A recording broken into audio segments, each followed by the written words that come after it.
അച്ഛൻ മരിച്ചപ്പോൾ എനിക്കായി വിൽപ്പത്രമൊന്നും എഴുതി വച്ചിരുന്നില്ല. അതിൻ്റെ ആവശ്യവും ഉണ്ടായിരുന്നില്ല. പക്ഷേ അദ്ദേഹം എന്നെ ഒരു വലിയ ഊരാകുടുക്കിൽ കുടുക്കിയിട്ടാണ് ഈ ലോകം വിട്ടുപോയത്. കുടുക്ക് എന്ന് പറഞ്ഞാൽ പോരാ, ഏതാണ്ട് ഒരു 1.5 കുടുക്ക്. അതും ടോമി എന്ന ഒരു തെരുവുനായയുടെ രൂപത്തിൽ. അച്ഛൻ വളർത്തിയതല്ല, വഴിയിൽ നിന്നും രക്ഷിച്ചെടുത്തതാണ്. അവനാണെങ്കിൽ നനഞ്ഞ ചാക്കിൻ്റെ ഗന്ധമായിരുന്നു, ചാരനിറമുള്ള കണ്ണുകളും. എന്നെ കണ്ടപ്പോൾ അവൻ്റെ നോട്ടം അലക്ഷ്യമായി സഞ്ചരിച്ചു. ഏതോ അപരിചിതൻ എന്ന് അവൻ കരുതി കാണും. അച്ഛൻ്റെ മരണം അവനെയും മൂകനാക്കിയിരിക്കുന്നു. ഞാൻ ഇപ്പോൾ നിൽക്കുന്നത് കോട്ടയം ജില്ലയിലെ കഞ്ഞിക്കുഴി എന്ന ഗ്രാമത്തിലെ ഒരു പഴയ തറവാട്ട് വീട്ടിൻ്റെ മുന്നിലാണ്.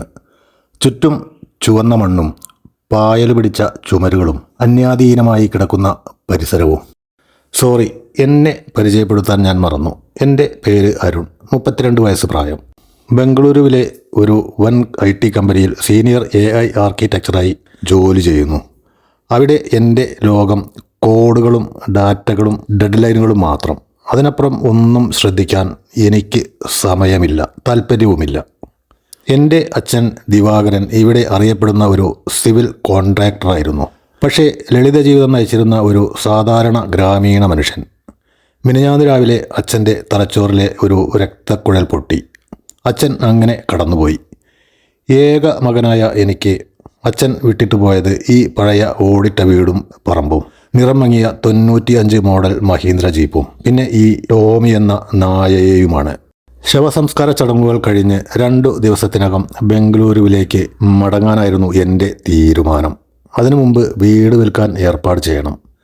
ജീപ്പ് ഏതെങ്കിലും ആക്രിക്കടക്കാരോട് എടുത്തു കൊണ്ടുപോകാൻ പറയണം. ടോമിയെ ആർക്കെങ്കിലും കൊടുത്ത് ഒഴിവാക്കണം. അച്ഛൻ്റെ പഴയ സാധനങ്ങൾ അടുക്കി പെറുക്കുന്നതിൻ്റെ ഇടയിലാണ് ആ പഴയ ഒരു മരപ്പെട്ടി എൻ്റെ ശ്രദ്ധയിൽപ്പെട്ടത്. അതിൻ്റെ മുകളിൽ കറുത്ത മാർക്കറിൽ എന്തോ എഴുതിയിരിക്കുന്നു. ഞാൻ സൂക്ഷിച്ചു നോക്കി. ടോമിക്ക് വേണ്ടിയുള്ള ചില നിർദ്ദേശങ്ങൾ എന്നാണ് അതിൽ എഴുതിയിരിക്കുന്നത്. പെട്ടിക്കകത്ത് ക്രമനമ്പറിട്ട കുറേ കത്തുകൾ. എനിക്ക് ആകാംക്ഷയായി. ഞാൻ 1 എന്ന നമ്പർ എഴുതിയിരുന്ന ആദ്യ കത്ത് തുറന്നു. അതിൽ ഇങ്ങനെ എഴുതിയിരുന്നു: മോനെ അരുൺ, നീ ഈ വീട് വിൽക്കാൻ ബ്രോക്കറെ വിളിക്കുന്നതിന് മുൻപ് ഇത് വായിക്കണം. കത്തിനോടൊപ്പം 500 രൂപയുടെ കുറച്ച് നോട്ടുകളുമുണ്ട്.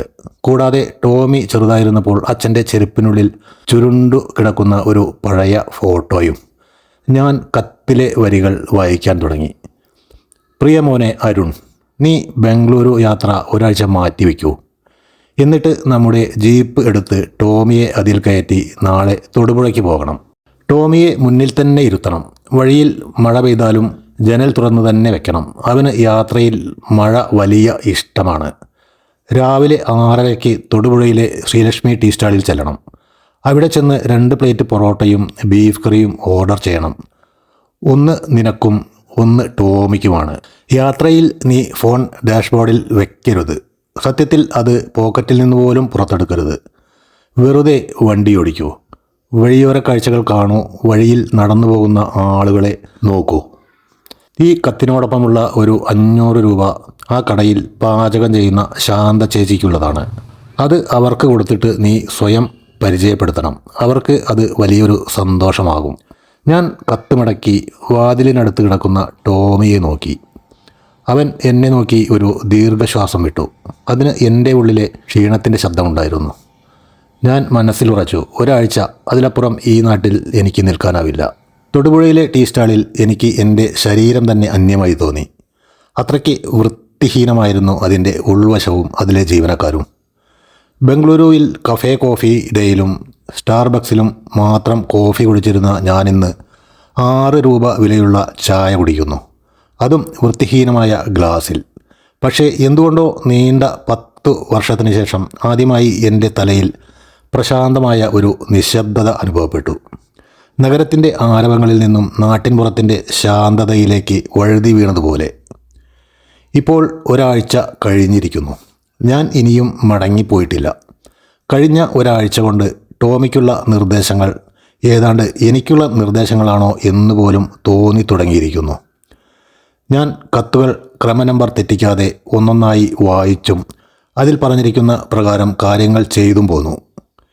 ഇന്ന് 9ാമത്തെ കത്താണ് പൊട്ടിച്ചു വായിച്ചത്.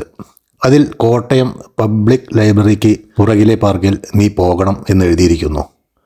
അവിടെ എല്ലാ ബുധനാഴ്ചയും രാവിലെ കൃത്യം 9-ന് വടക്കേ വരാന്തയോട് ചേർന്നുള്ള ബെഞ്ചിൽ ഇരിക്കുന്ന ദേവയാനിയെ നീ കാണണം. അവർ നിൻ്റെ 4ാം ക്ലാസ്സിലെ ടീച്ചറാണ്. അവരുടെ ഭർത്താവ് കേശവൻ മാസ്റ്റർ മരിച്ചിട്ട് 8 വർഷമായി. നീ സ്വയം പരിചയപ്പെടുത്തി അവരോട് സംസാരിക്കണം. അവർ ആരോടും ഇപ്പോൾ അധികം സംസാരിക്കാറില്ല. ഞാൻ വണ്ടിയെടുത്ത് കോട്ടയത്തെ പബ്ലിക് ലൈബ്രറിയിലേക്ക് പോയി. പറഞ്ഞ സ്ഥലത്ത് ദേവയാനി ടീച്ചർ ഉണ്ടായിരുന്നു. ഞങ്ങൾ പരിചയപ്പെട്ടു. അവർക്ക് എന്നെ കണ്ടപ്പോൾ വലിയ സന്തോഷമായി. വർഷങ്ങളായി അവർ ആരോടും ഇത്രയും ഹൃദയം തുറന്ന് സംസാരിക്കുകയും ചിരിക്കുകയും ചെയ്തിട്ടില്ലത്രേ. ടീച്ചർക്ക് എൻ്റെ അച്ഛനോട് വലിയ കടപ്പാട് ഉണ്ടത്രേ. കേശവൻ മാസ്റ്റർ കിടപ്പിലായപ്പോൾ ചോർന്നൊലിക്കുന്ന ടീച്ചറിൻ്റെ വീടിൻ്റെ മേൽക്കൂര അച്ഛൻ സൗജന്യമായി പുതുക്കി പണിത് കൊടുത്തിരുന്നത്രേ. അത് കേട്ടപ്പോൾ എനിക്ക് വലിയ സന്തോഷമായി. അവർ ടോമിയുടെ തലയിൽ സ്നേഹാർദ്രമായി തടവിക്കൊണ്ടിരുന്നു. അവരുടെ കണ്ണുകൾ ഈറനണിയുന്നത് ഞാൻ കണ്ടതായി ഭാവിച്ചില്ല. ദിവസങ്ങൾ കടന്നുപോയി. ഇന്ന് കത്ത് നമ്പർ 24 തുറന്നു വായിച്ചത്. അതിൽ കുറിച്ചിരിക്കുന്നത് ഇങ്ങനെയായിരുന്നു: പുതിയ ബൈപ്പാസ് പാലത്തിന് താഴെ നീ പോകണം. അവിടെ നീല പ്ലാസ്റ്റിക് ഷീറ്റ് വലിച്ചു കെട്ടിയ ഒരു കൂരയുണ്ട്. ശ്രീലങ്കയിൽ വെച്ച് കുഴിബോംബ് സ്ഫോടനത്തിൽ കാലുകൾ നഷ്ടപ്പെട്ട രാജു എന്നൊരു മനുഷ്യനുണ്ട് അവിടെ. അയാൾക്കും ടോമിയെ വളരെ ഇഷ്ടമാണ്. ദരിദ്രനാണെങ്കിലും അയാൾ ടോമിക്ക് ഭക്ഷണം നൽകും. ഈ കത്തിനോടൊപ്പമുള്ള 2000 രൂപ നീ അയാൾക്ക് കൊടുക്കണം. ഞാൻ എല്ലാ മാസവും അയാൾക്ക് 2000 രൂപ വെച്ച് കൊടുക്കാറുണ്ട്. അത് നീ മുടക്കരുത്. അയാളും നമ്മളെപ്പോലെ ഒരു മനുഷ്യനാണ്. എൻ്റെ കണ്ണുകൾ ഞാൻ അറിയാതെ നിറഞ്ഞു. എൻ്റെ ലോകം ബംഗളൂരുവിലെ ഫ്ലാറ്റും ഓഫീസും മാത്രമായി എന്നോ ചുരുങ്ങിക്കഴിഞ്ഞിരുന്നു. പക്ഷേ ഇപ്പോൾ എനിക്ക് സംസാരിക്കാൻ കഴിയുന്നില്ല. വാക്കുകൾ തൊണ്ടയിൽ തടയുന്നത് പോലെ. കാലങ്ങൾക്ക് ശേഷം അന്ന് ഞാൻ ഉറക്കെ കരഞ്ഞു. ആ കരച്ചിലിന് പോലും എൻ്റെ പരിപരുത്ത ശബ്ദത്തിൻ്റെ അപശ്രുതിയായിരുന്നു. ബംഗളൂരുവിൽ കഴിഞ്ഞ 10 വർഷമായി ഞാൻ ലോകത്തെ ബന്ധിപ്പിക്കുന്ന ഉപകരണങ്ങൾ നിർമ്മിക്കുന്ന തിരക്കിലായിരുന്നു. പക്ഷേ എൻ്റെ അച്ഛൻ ഈ നാട്ടിൻപുറത്തുകാരായ മനുഷ്യരെ ബന്ധിപ്പിക്കുന്ന ജീവിതമാണ് ജീവിച്ചിരുന്നത്. ഇപ്പോൾ ഞാൻ വന്നിട്ട് 5 മാസം കഴിഞ്ഞിരിക്കുന്നു. പെട്ടിയിൽ ഇനിയും കത്തുകൾ അവശേഷിച്ചിരുന്നില്ല. ഉണ്ടായിരുന്നത് ഒരു പെൻഡ്രൈവ് മാത്രം. അത് എൻ്റെ ലാപ്ടോപ്പിൽ കണക്ട് ചെയ്തു. സ്ക്രീനിൽ അച്ഛൻ പറഞ്ഞു തുടങ്ങി: മോനെ അരുൺ, ഈ കത്തുകളൊന്നും ടോമിക്ക് വേണ്ടിയായിരുന്നില്ല. മറിച്ച് നിന്നിൽ നിന്ന് വീണ്ടെടുക്കാനായിരുന്നു. നീ ബുദ്ധിമാനാണ്. പക്ഷേ കുറച്ചു നാളായി നീ ഭാവിയിൽ മാത്രമാണ് ജീവിക്കുന്നത്.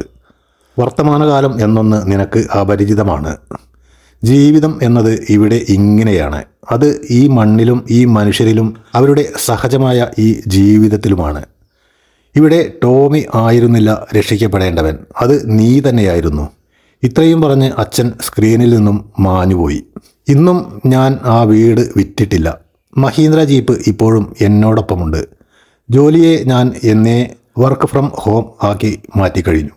ഇപ്പോൾ എല്ലാ ദിവസവും വൈകിട്ട് ഞാനും ടോമിയും നടക്കാൻ പോകും. ഇടയ്ക്കെല്ലാം ദേവയാനി ടീച്ചറുടെ ക്ഷേമം അന്വേഷിക്കാൻ പോകും. രാജുവിന് കൃത്യമായി പലചരക്ക് സാധനങ്ങൾ വാങ്ങിക്കൊടുക്കും. തൊടുപുഴയ്ക്ക് പോകുമ്പോഴൊക്കെ ശ്രീലക്ഷ്മി ടീ സ്റ്റാളിൽ കയറി ചായ കുടിക്കുകയും ശാന്ത ചേച്ചിയുടെ ക്ഷേമം അന്വേഷിക്കുകയും ചെയ്യും.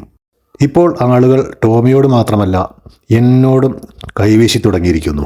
ചിലരൊക്കെ അരുൺ എന്ന് എന്നെ പേരെടുത്ത് വിളിക്കാറുമുണ്ട്. ഇക്കാലം അത്രയും വിജയം ഉയരങ്ങളാണെന്ന് ഞാൻ തെറ്റിദ്ധരിച്ചിരുന്നു. പക്ഷേ എൻ്റെ അച്ഛനും ഒരു തെരുവ് നായയും ചേർന്ന് എന്നെ ജീവിതത്തിൻ്റെ ചില വലിയ പാഠങ്ങൾ പഠിപ്പിച്ചു. ജീവിതം എന്നത് ഉയരങ്ങൾ കീഴടക്കൽ മാത്രം അല്ല, മറിച്ച് അത് ആരിലൊക്കെയോ ഉള്ള എത്തിച്ചേരലാണ്. നാം അവരെയെല്ലാം സ്പർശിച്ച് അവരോടൊപ്പമെല്ലാം നടന്നു എന്നതാണ് കാര്യം. അതാണ് ജീവിതം. ഈ കഥ ഞാൻ വാട്സപ്പിൽ വായിച്ചതാണ്. അതുകൊണ്ട് തന്നെ എഴുതിയത് ആരാണെന്ന് എനിക്കറിയില്ല. ഹൃദ്യമായി തോന്നിയതുകൊണ്ട് നിങ്ങൾക്ക് വേണ്ടി ഞാനിവിടെ സമർപ്പിക്കുന്നു.